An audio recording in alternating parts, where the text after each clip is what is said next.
So here's the deal. My ex-wife, 32 female, and I, 35 male, got divorced about 6 months ago, and within a month of that, she was pregnant.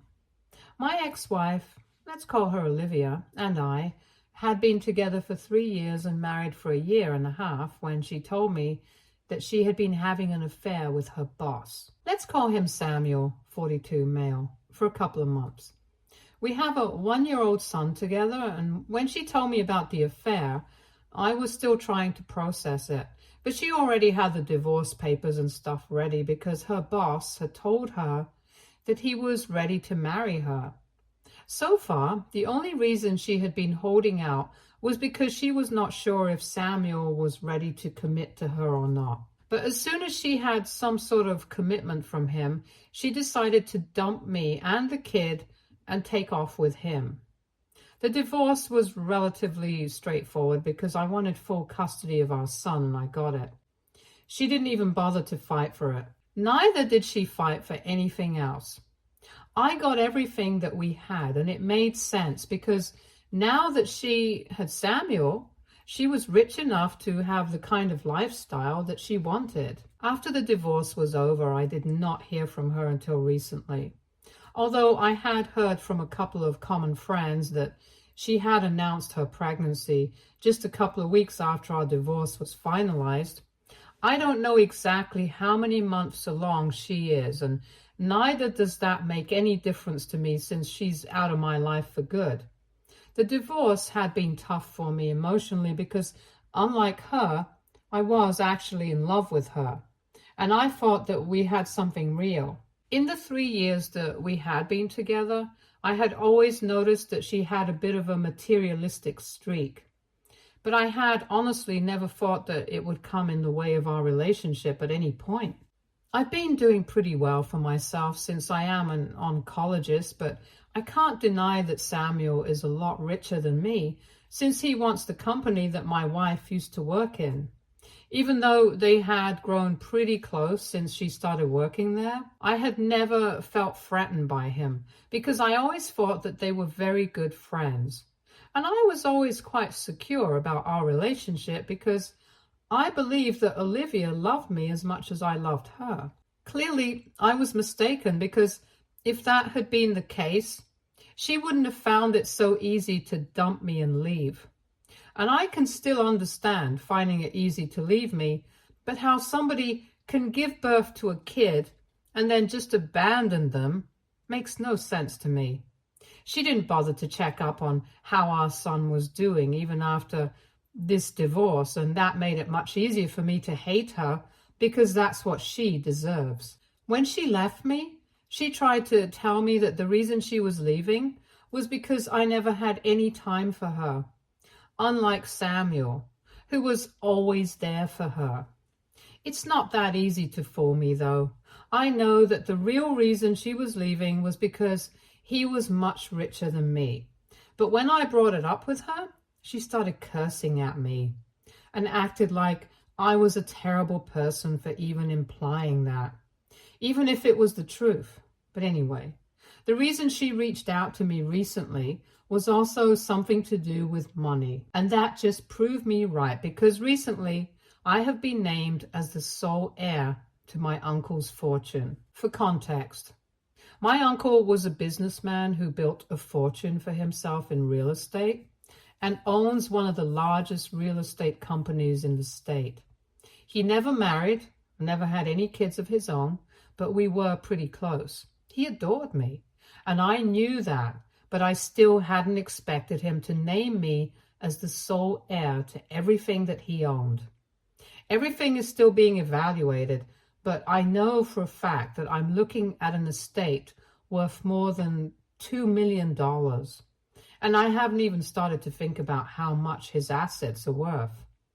He left the company to me as well, but I'm honestly not interested in running it. Luckily, he had also left instructions to me in case I did not want to run the company, and so according to him, I have appointed his CFO as the current CEO, so the company keeps running smoothly. But I'm still going to be benefiting from whatever he makes from the company, so I can easily just retire right now.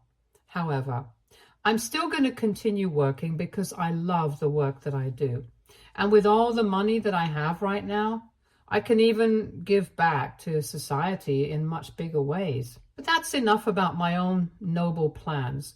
Let's talk about Olivia's not so noble ones. Last week, I told a couple of my friends about my inheritance over dinner and drinks, and all of them were pretty surprised. But most of them seemed happy for me. But I guess one of them was not happy because somebody snitched and told Olivia about it. So that's how she found out. And the next day, she showed up at my house and said that she needed to talk to me. She was heavily pregnant, and I was about to tell her to go away, but I had a gut feeling that I would want to hear her out. So I decided to let her in because she was back after almost 6 months of the divorce. And I guess that it had to be something important that brought her here. However, at the time when I had invited her in, I had no idea that she knew about my inheritance. Anyway, she tried to make some small talk with me, but I was really not interested, so I just restricted myself to one-word replies. Then she congratulated me on the inheritance, which was her first mistake. I was a bit surprised that she had been able to find out about it, but I figured that maybe one of my friends had ratted me out, so I didn't say anything and I just thanked her. She then asked about our son and how he was doing, and that really upset me because for the past 6 months, she had pretended that she didn't even have a kid, and now all of a sudden, she had a conscience and wanted to know how her kid was doing. I ended up snapping, and I'm pretty thankful that my son was not at home at the time. He was with my parents because otherwise he would have heard the way that I spoke to his mother. I don't regret it though, since she totally deserves it. Anyway, when she asked about our son, I just told her to get to the point and stop beating around the bush because I knew that she was here with some purpose and not just to make small talk and ask about things that she didn't even care about. I was getting really impatient, and she could see that. So she decided to get to the point and told me that she was here to discuss the new addition to our family. Obviously, I was very confused because I had assumed that she was pregnant with her boss's baby and not mine. She had been pretty sure about it back when we were separating, and I was so emotionally distraught about so many things that I didn't even question it. In any case, even if the baby was mine, I knew that one paternity test after the baby was born would let me know, and I would deal with that when it happened. But as long as she was pregnant, it was better that Samuel dealt with her because I didn't want anything to do with her unless the baby was mine. It sounds mean, but that's how it was, and I didn't think she would care about it either because she was pretty confident that the baby was Samuel's. Anyways, I was quite shocked when she referred to the baby as the new addition to our family because I didn't know if that was a fact or not. So I first decided to ask her if she was sure about the paternity, and if the baby was not mine, I had no interest in speaking to her anymore. But instead of taking the hint, she told me that she hadn't conducted a paternity test yet, but would do so if that's what I wanted. However, regardless of who the biological father of the baby was, she believed that since she was still married to me when the baby was conceived, I had an equal right to the child as well. And we hadn't discussed this earlier, but it was about time that we did since she was just a couple of weeks away from giving birth. Then she dropped a bombshell on me and told me that she wanted my name on the baby's birth certificate as the father because she believed that it would be better for both her kids to have the same last name. I definitely had not seen that coming, and it took me a couple of minutes to even process what she was saying. But once I had done that, I immediately declined. I didn't really want to, but I ended up laughing in her face because her plan was so stupid. It was quite easy for me to connect the dots, and she had already made the mistake of letting me know that she knew about the inheritance. So now she was obviously trying to secure the baby's future, and in some way, even her own, by making sure that I took responsibility for the baby and perhaps even paid child support. Now that I was suddenly richer than even Samuel, she was singing a different tune around me, and I found that very funny, so I ended up laughing in her face at her plan. I straight up told her that she was really stupid for even thinking that I would entertain an idea like this. And I told her to get out of my house because I didn't want to speak to her anymore. But she didn't leave. She continued to sit there and try to reason with me. She told me that she was ready to get a paternity test, but she believed that it would be better for her children to have at least some sort of a relationship, and having the same last name would help them bond better with each other. She tried to make it seem like she really cared about the kids and their relationship. So she was actually asking me to allow her to add my name to the birth certificate of her baby so that our son would have a sibling and would find it easy to relate to the baby once they were born. It was pathetic because she herself hadn't been there for our son for the past 6 months after our divorce and hadn't even bothered to check up on him, even though she had visitation rights. So I told her that our son barely even had a mother anymore, and now she was acting like it was important for her to make sure that our son was able to bond with his sibling. And even if I were to agree that our son should have a relationship with his sibling or half-sibling, depending on who the father is, it still doesn't make sense to add me to the birth certificate as the father of the baby if I'm not actually the biological father.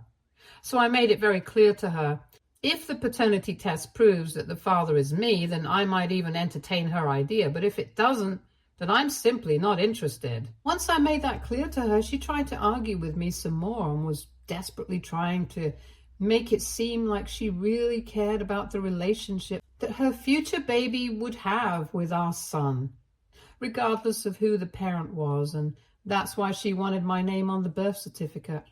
But I knew that the real reason was my inheritance and nothing else. And I told her that I knew what she was actually after, so she shouldn't take me for a fool. And obviously she was not happy about the implication that she was a gold digger, so she started screaming at me again. But I just told her to leave because otherwise I would call the cops. And she finally left. I could tell that she was regretting leaving me, but this was just karma for screwing me over. And after she left, I was still pretty upset about what she had tried to pull off because I couldn't believe that she thought I was actually that stupid. And I was just going to let her name me as the father of the baby.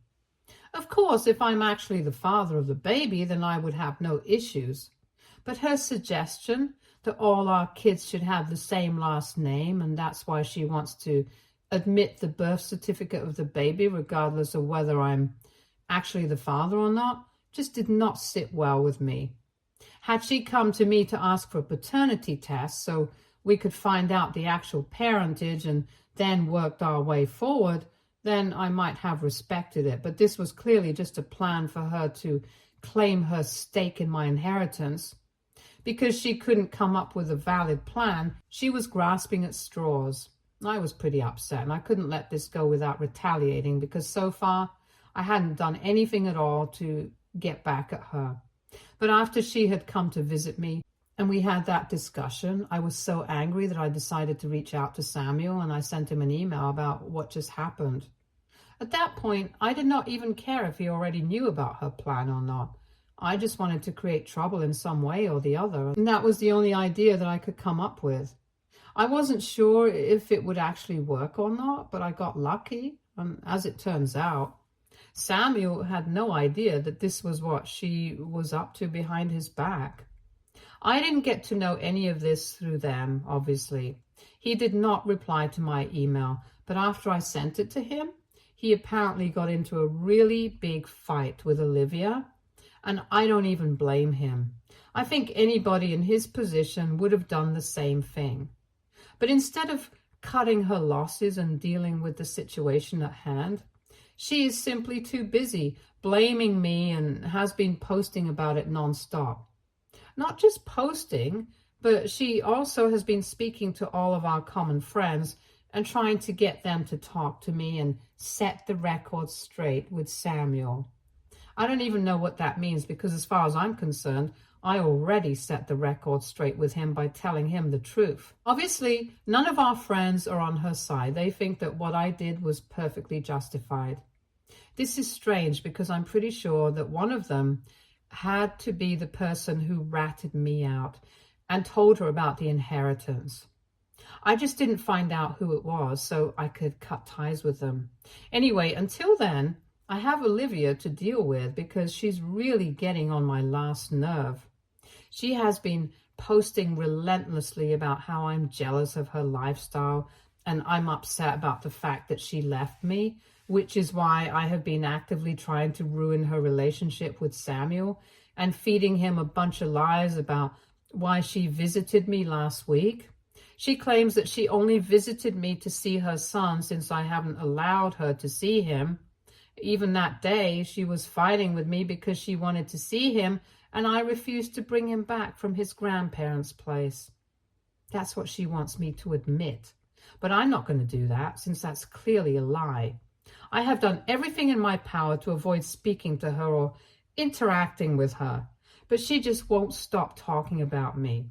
And it's getting a bit too much because for the past week, she has posted about me every single day, and it's just annoying that she thinks that she can get away with lying about what really happened. Most of our friends know the truth, but a lot of people are even supporting her in the comments section, mostly people who don't know me. And I know that she's doing all of this for sympathy so that Samuel can fix things with her and buy a bunch of lies that she has been spewing. However, if it's coming at the cost of my reputation, even if it's among people who don't even know me, I don't think that it's fair.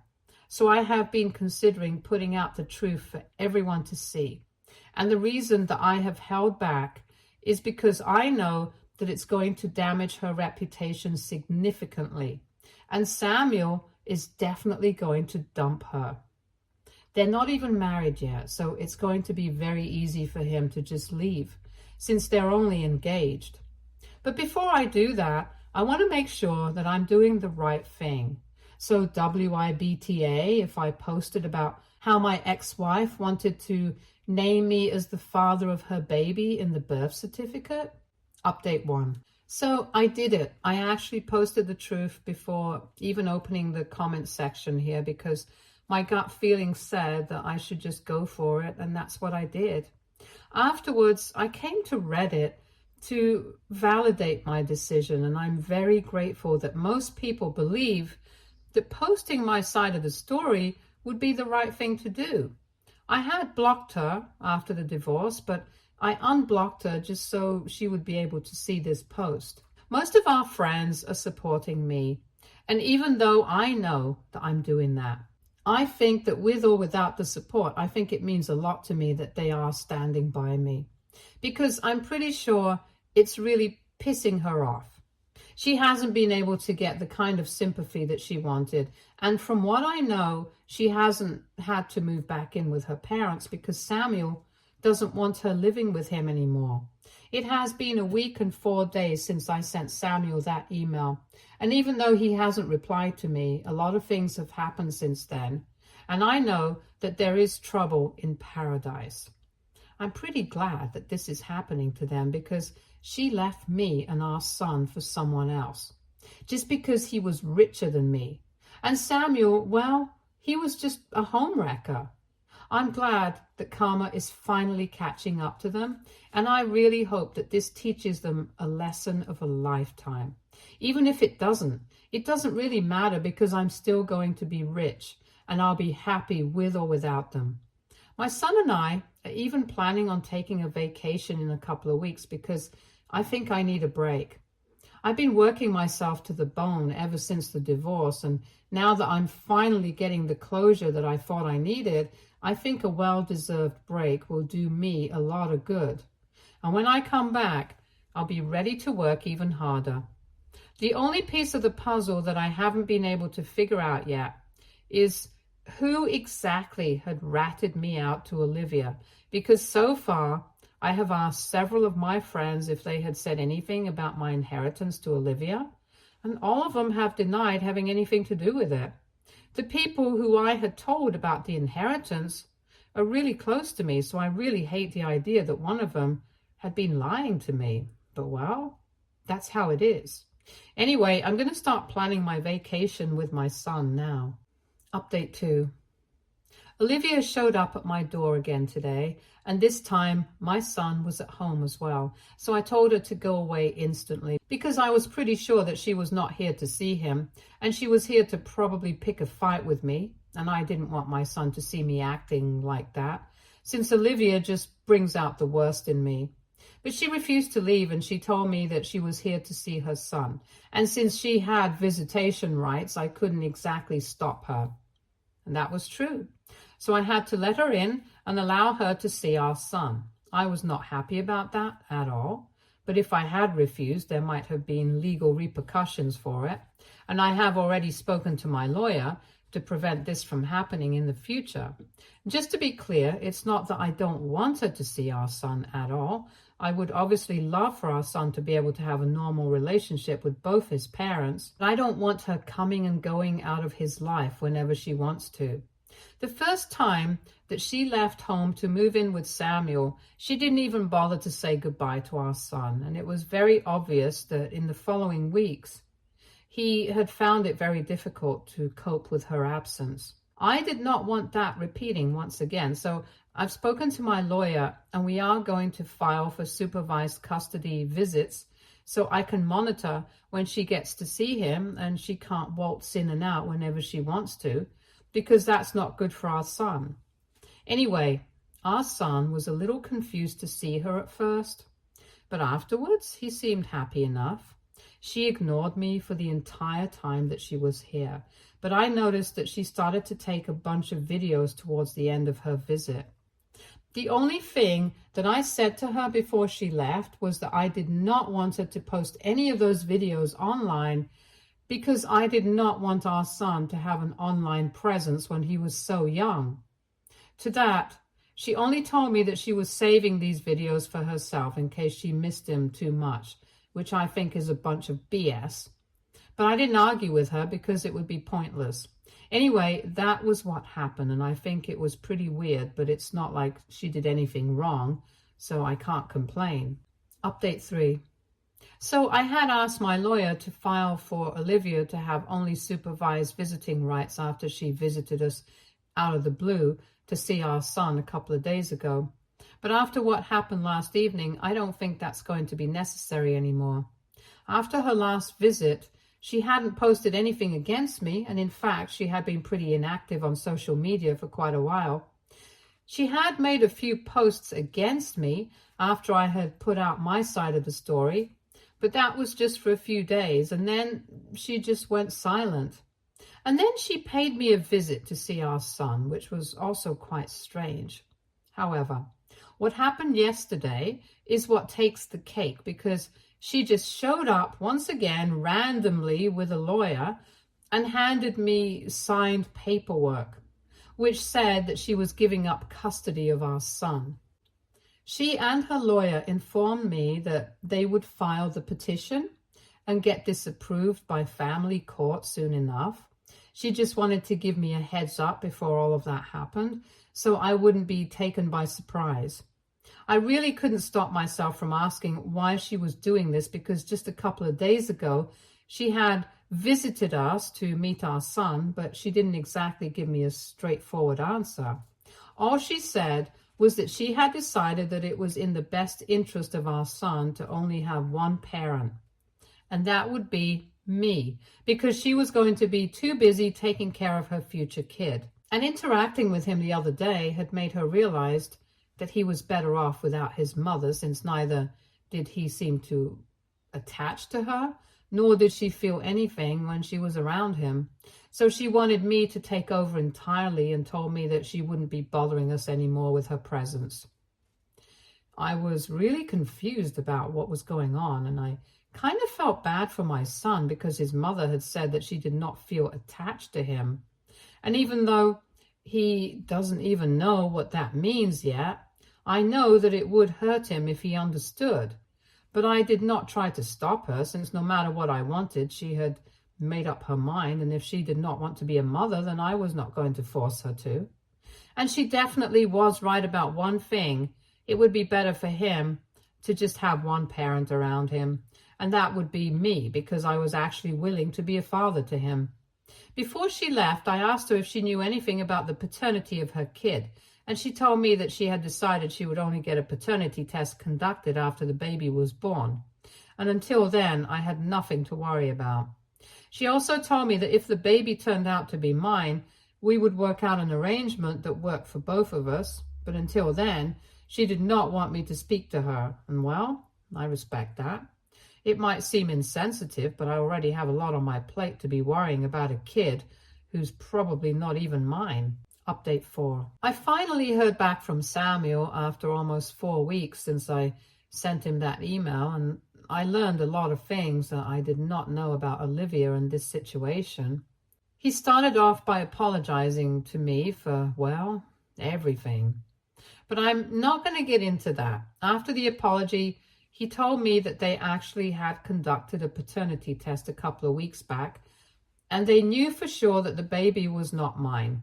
The baby is his, and even when she had approached me, she had known about it. And that's why he had been so upset and broken things off with her, because it was very obvious that she did not truly belong to anyone in the actual sense of the word. She tried to tell him that she had only visited me to talk to me about seeing our son more often, because she claimed that I wasn't allowing her to see him. However, he did not buy that, and he decided to believe my version of what happened, since in the past 6 months, he had kept pushing her to come see our son, but she was the one who always kept procrastinating. And it seemed very unlikely that she had changed her mind all of a sudden. So he broke off their engagement and asked her to move out. Then she left.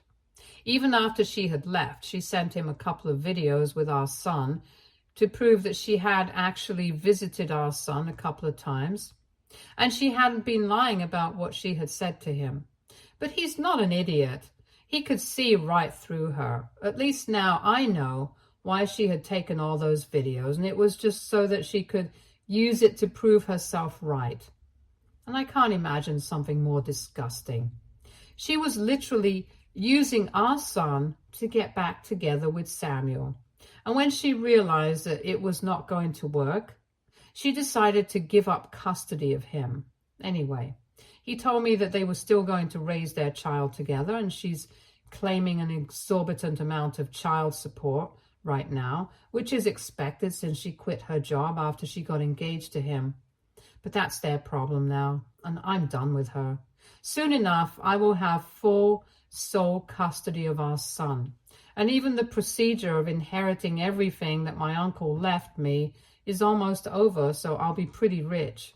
6 months ago, I wouldn't have been able to imagine living a life like this, but right now, I'm really happy about how things have turned out. Stay tuned for more stories from our girl relationships.